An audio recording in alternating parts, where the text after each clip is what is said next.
¿Cuántos de nosotros nos habremos decepcionado cuando nos enteramos de que para ser desarrolladores no solo hace falta conocer sobre código y lenguajes, sino que también hace falta saber cómo gestionar la información que ingresa a nuestra aplicación, o al menos entender cómo funciona esta gestión?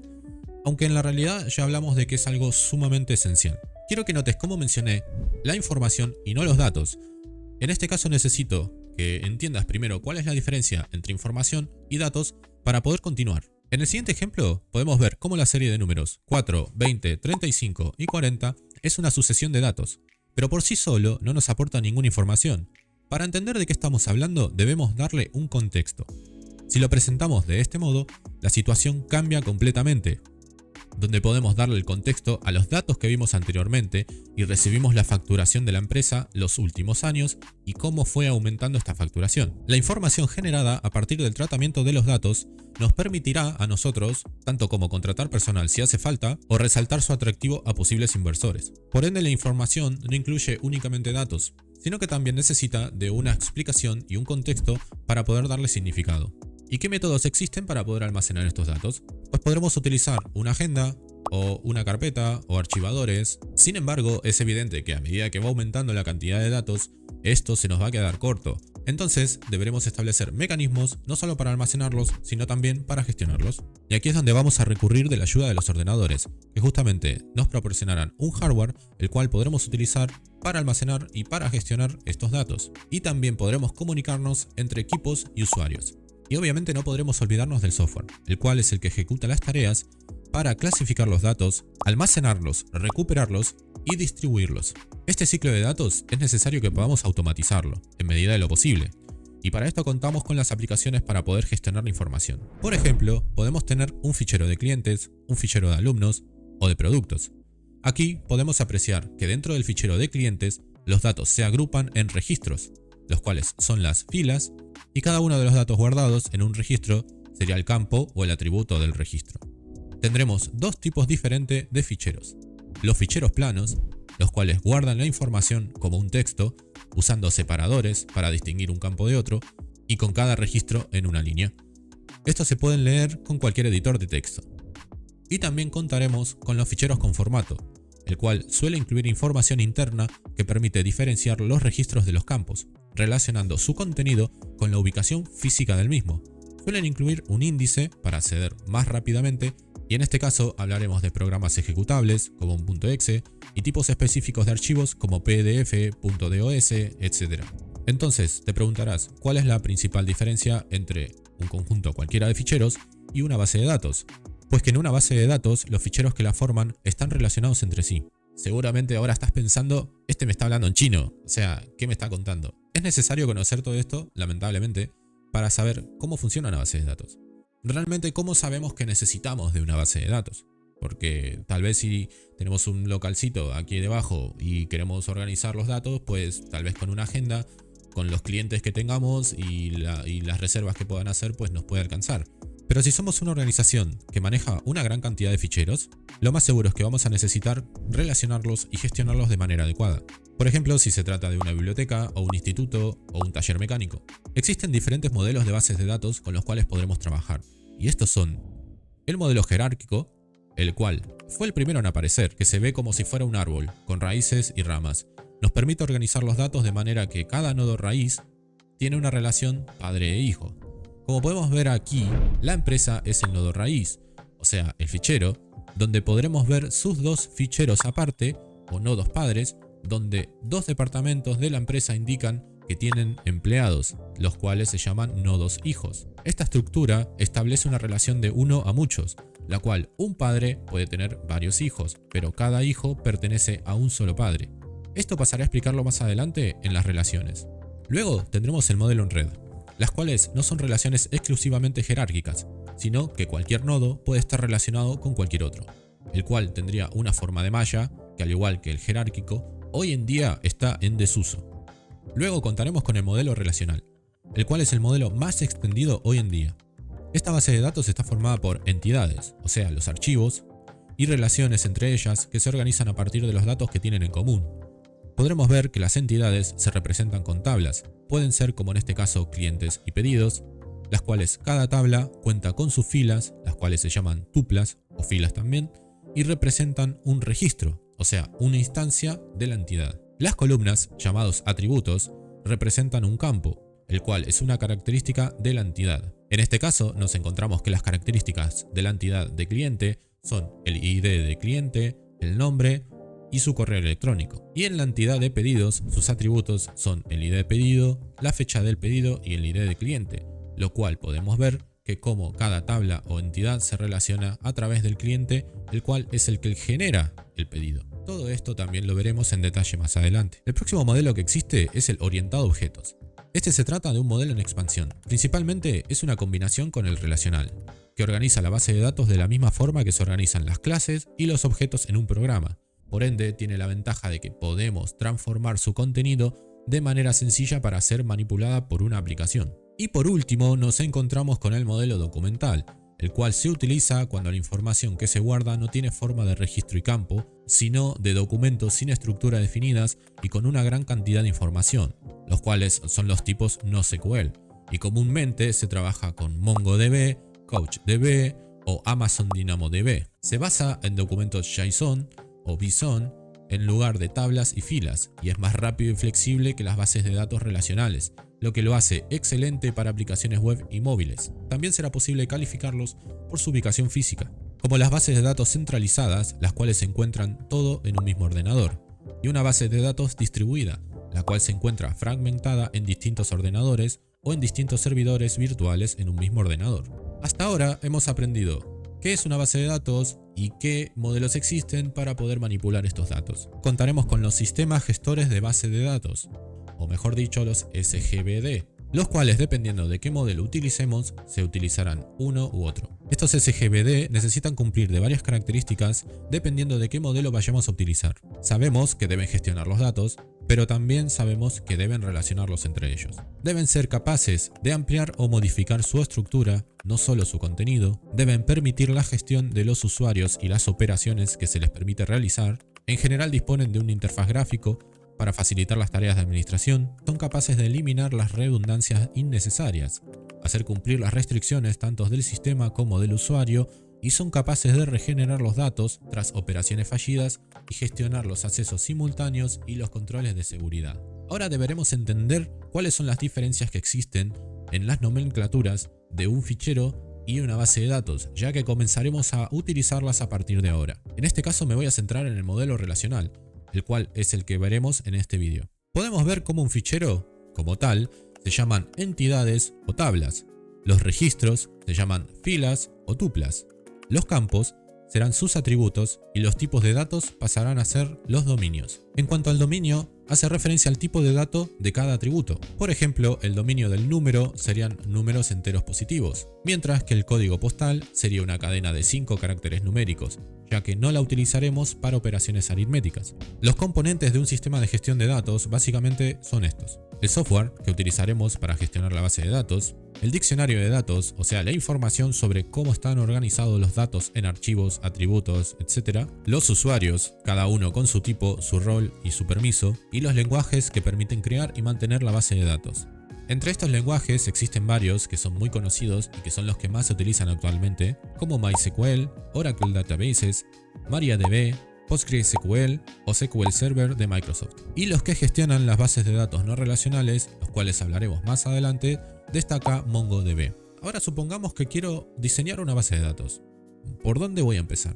La respuesta es que, al igual como si tuvieras que programar una aplicación o si tuvieras que diseñar una página web, lo primero que debemos hacer es analizar los datos. Y este proceso consiste en recopilar toda la información que vamos a incluir en la base de datos, agruparla en conceptos relacionados con el mundo real y definir cómo se relacionan unos conceptos con otros.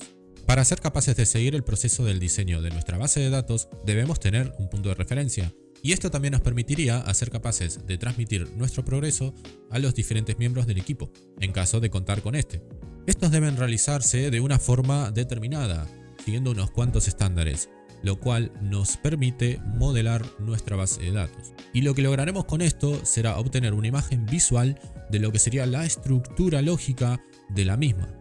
Así pues, el primer paso para empezar a diseñar una base de datos sería recopilar toda la información que quieres guardar y comenzar a organizarla. Pero, ¿cómo seremos capaces de hacerlo?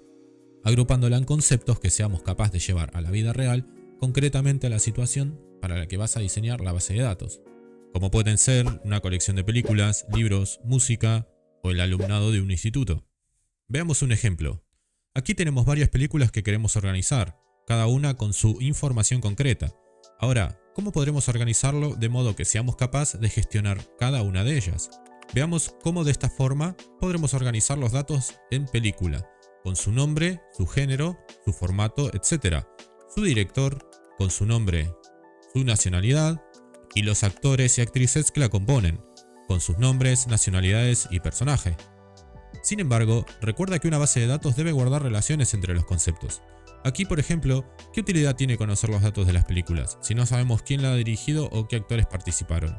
Es necesario, por lo tanto, identificar las relaciones entre los distintos conceptos que van a aparecer en nuestra base de datos. Y para esto contamos con el modelo semántico. Con esto no buscamos definir el formato final de la base de datos, sino la información que representa y cómo se relaciona entre sí. El modelo que te presentaré ahora, el cual seguiremos trabajando el resto del video, se llama entidad-relación, el cual también nos servirá de base para comenzar a diseñar la estructura final de la base de datos. Como se puede apreciar en el nombre de este modelo, el cual es entidad-relación, debemos primero entender qué son las entidades. Este se trata de un concepto que agrupa elementos del mundo real que queremos representar en nuestro modelo. Cada elemento se caracteriza por incluir datos determinados, lo que hará que se lo incluya en una o en otra entidad. Por lo tanto, hablamos de un concepto abstracto que define las propiedades, o sea, los datos, de este elemento. Por ejemplo, veamos cómo vamos a organizar estos datos de aquí. En este caso, las entidades serían los alumnos y los profesores. De momento son conceptos del mundo real que queremos representar. Y luego vemos sus atributos, los cuales son las propiedades que definen a un elemento que forma parte de cada entidad. Es decir, los datos que queremos guardar de cada uno de ellos. Aquí vemos cómo estos son los atributos del alumno, como su número de matrícula, su nombre y apellidos, etc. Y la entidad de profesor recibe los atributos de nombre, apellidos, especialidad. Habrás visto que no hemos incluido ningún valor en concreto, sino propiedades generales. Por ejemplo, del alumno se guarda el nombre, pero no es ningún nombre en específico. Ahora veamos cómo se representan estos elementos en un modelo entidad-relación. Las entidades, continuando con el alumno y el profesor, vemos que se representan dentro de un cuadrado o rectángulo con el nombre de la entidad en su interior. Los atributos de estas se pueden incluir dentro de este rectángulo de esta manera o a un lado de esta forma con elipses enlazados con la entidad correspondiente. Ahora sabemos que cada entidad es como un contenedor, que agrupa de manera conceptual una colección de elementos con las mismas propiedades. Estos elementos, que en algún momento pasarán a ser personas u objetos reales, necesitan ser diferenciados entre sí. Es decir, hace falta algún atributo, o en algunos casos un conjunto de atributos, que sirvan para distinguir dentro de una misma entidad uno de otro. Este atributo o conjunto de atributos se llamará la clave, y la podremos distinguir con una almohadilla. Para que lo entiendas mejor, en el caso de alumno, este atributo clave podría ser su número de matrícula, ya que es único para cada alumno, y esto nos permitiría distinguirlo del resto. Y todo esto debemos ser capaces de relacionarlo, ya que es lo que le da sentido al modelo entidad-relación. En el caso de las relaciones, hay un número indeterminado de entidades que pueden entrar dentro de una misma relación, pero por lo general son entre 2 o 3. El número de entidades que se conectan determinan su grado. En grado 1 tendremos una única entidad conectada. En grado 2 o binaria, 2 entidades.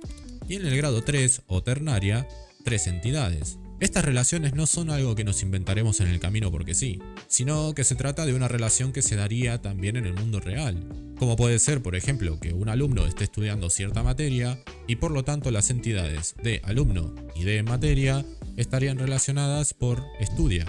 ¿Y cómo podemos representar esta relación? Aquí apreciamos cómo el alumno estudia esta materia. En el caso de esta relación, hablamos de una relación de grado 2, ya que conecta 2 entidades, las cuales son alumno y materia. Y vemos cómo está representada con un rombo. Esto obviamente se trata de un simple ejemplo. En una universidad o en un instituto en el que tengas 1000 millones de alumnos, obviamente, que va a necesitar muchas más conexiones, otro tipo de relaciones y algo que sería mucho más extenso y y más difícil que esto, obviamente. Por ejemplo, para explicarte cómo funciona una relación de grado 3, en la cual intervendrían 3 entidades diferentes, lo podríamos ver de este modo. Aquí vemos cómo el alumno estudia una materia, la cual está matriculada de un cierto ciclo, como puede ser la materia de matemáticas del ciclo de economía. Y de este modo, por ejemplo, podemos representar las relaciones de grado 1, las cuales son menos frecuentes, pero en ocasiones es la única forma de representar una relación real. En este caso, un empleado es jefe de otro empleado, ya que jefe no es posible representarlo como una entidad diferente a empleado, a no ser que tuviera propiedades distintas. Pero si no es así, simplemente es un empleado más, pero que es jefe de otro empleado. Para que seamos capaces de determinar cuáles son estas relaciones entre entidades, lamentablemente no existe un proceso en específico. Es algo que se debe aprender con la práctica. Pero de seguro te vendría muy bien saber que estas relaciones por lo general vienen acompañadas de un verbo, o mejor dicho, determinadas por un verbo, que conecta dos conceptos que en el modelo has definido como entidades. Si no has prestado atención en la clase de lengua y no tenés ni idea de qué son los verbos, te dejo la definición aquí. Son palabras que indican acciones o estados que hacen las personas. Por ejemplo, la persona salta, saltar es un verbo.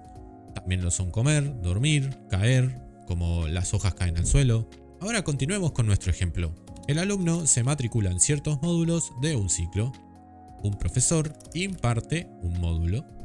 Esto no se estaría aplicando de la misma forma con el verbo detener, ya que el verbo tiene lo que hace es generalmente aplicarse a sus atributos, no a su relación, ya que, por ejemplo, un alumno tiene un documento, un alumno tiene un nombre, tiene un apellido. En este caso no representa elementos del mundo real, sino sus propiedades, las cuales pasarían a ser sus atributos. Ahora sabemos que cada entidad tiene su relación, pero ¿cómo somos capaces de representar cuántos elementos se pueden relacionar entre cada uno de ellos? Pues para esto existen las cardinalidades, lo cual para poder calcularlas debemos utilizar su cardinalidad máxima y su cardinalidad mínima. ¿Qué quiero decir con esto? Pues aquí lo vemos mejor. En caso de que un elemento se pueda relacionar solo con un elemento de otra entidad, la relación sería de 1 a 1. Por ejemplo, que un profesor solo puede tutorizar a un solo grupo, y un grupo solo puede tener un tutor.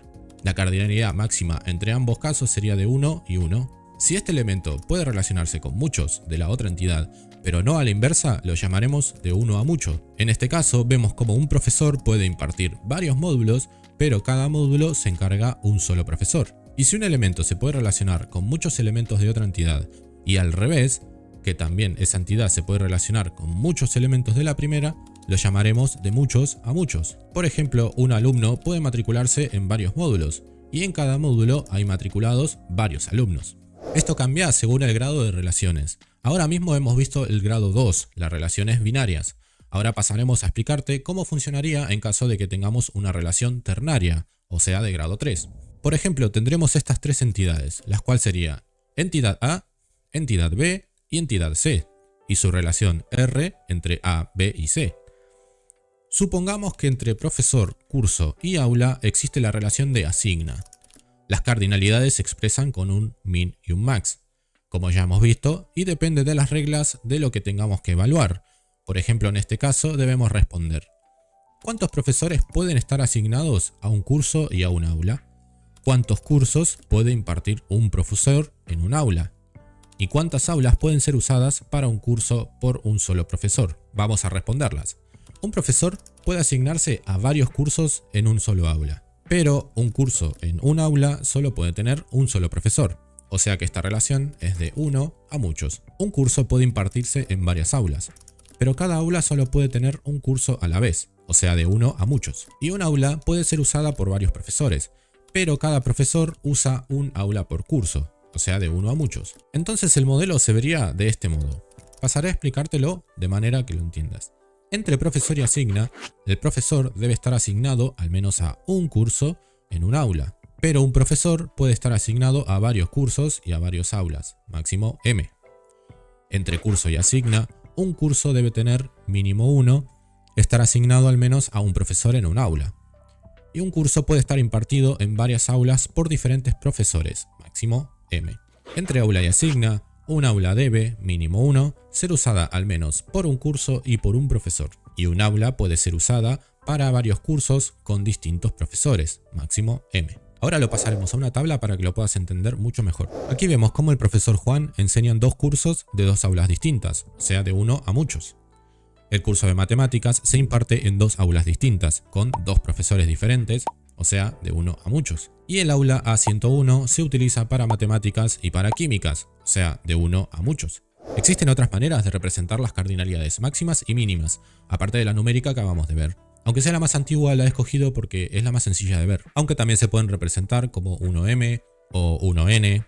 Pero todo esto lo veremos en más detalles en un video en el que explicaré el modelo entidad-relación extendido, el cual requiere mucho más tiempo y necesita de un video para el mismo, la verdad. Aquí te he presentado lo básico para que puedas entender cómo funciona una base de datos y cómo funciona el modelo entidad-relación.